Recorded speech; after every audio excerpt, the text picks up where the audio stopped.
Le flash foot du jour, Jude Bellingham parle de son nouveau coach Carlo Ancelotti. C'est un entraîneur spécial, ses réalisations et les trophées qu'il a remportés parlent d'eux-mêmes. Tous les entraîneurs et joueurs de football vous diront à quel point il est extraordinaire. Les mots qu'il a prononcés à mon égard étaient très spéciaux et m'ont influencé au moment de prendre une décision. Je veux vraiment l'avoir comme entraîneur et lui donner tout ce que j'ai, a-t-il confié. Sadio Mané est la cible d'Al Nasser. D'après les informations du journaliste turc Ekrem Kunur, Mané devrait recevoir prochainement une offre énorme de la part du club saoudien. Vice-champion de Saudi Pro League cette saison, le club de Cristiano Ronaldo compte bien se renforcer durant le mercato estival. En parallèle, son rival Al Ittihad a déjà bouclé les arrivées de Karim Benzema et N'Golo Kanté qui sera officialisé dans quelques jours.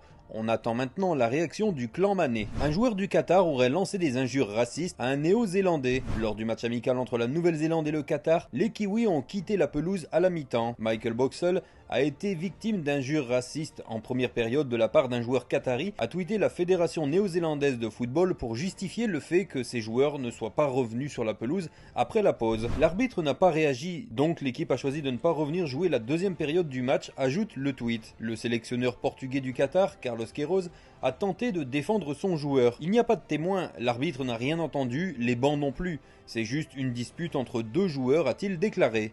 On attend la réaction de la FIFA. Le sélectionneur de la Belgique, Domenico Tedesco, a allumé Thibaut Courtois. Le gardien belge a décidé de quitter le rassemblement de la Belgique durant cette trêve internationale. La raison, il s'imaginait porter le brassard de capitaine contre l'Autriche. Le sélectionneur a déclaré: Thibaut a quitté le camp, on est ici en Estonie sans lui, c'est très dommage, on a parlé plusieurs fois ensemble. En mars, j'avais décidé que Kevin De Bruyne serait notre capitaine, sans décider qui serait numéro 2 et numéro 3. Ça se jouait entre Romelu Lukaku et Thibaut bien sûr.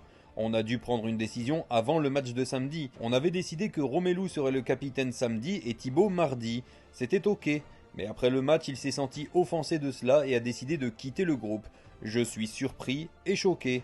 Il faudra attendre pour savoir si Thibaut Courtois sera sanctionné par la fédération. Sergio Busquets tout proche de rejoindre Messi à l'Inter Miami. Selon les informations de RAC1, il devrait rejoindre Messi en MLS. L'officialisation de son arrivée pourrait avoir lieu cette semaine. Le milieu de terrain signera un contrat de 2 ans, soit jusqu'en 2025. L'Inter Miami aurait augmenté son offre pour Busquets ces dernières heures, ce qui aurait finalement convaincu le joueur de 34 ans de rejoindre les États-Unis et non l'Arabie Saoudite qui lui faisait les yeux doux. Mondial féminin, les Haïtiennes n'ont peur de personne.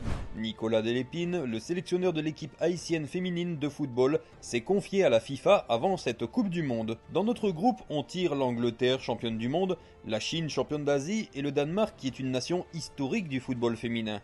On sait qu'on a de grandes montagnes face à nous, mais notre équipe détient une autre qualité. Elle n'a peur de personne. Elle n'a pas de complexe devant aucune équipe. On y va en outsider et on se dit que plus les montagnes sont grandes, plus les défis sont grands, plus les victoires sont belles.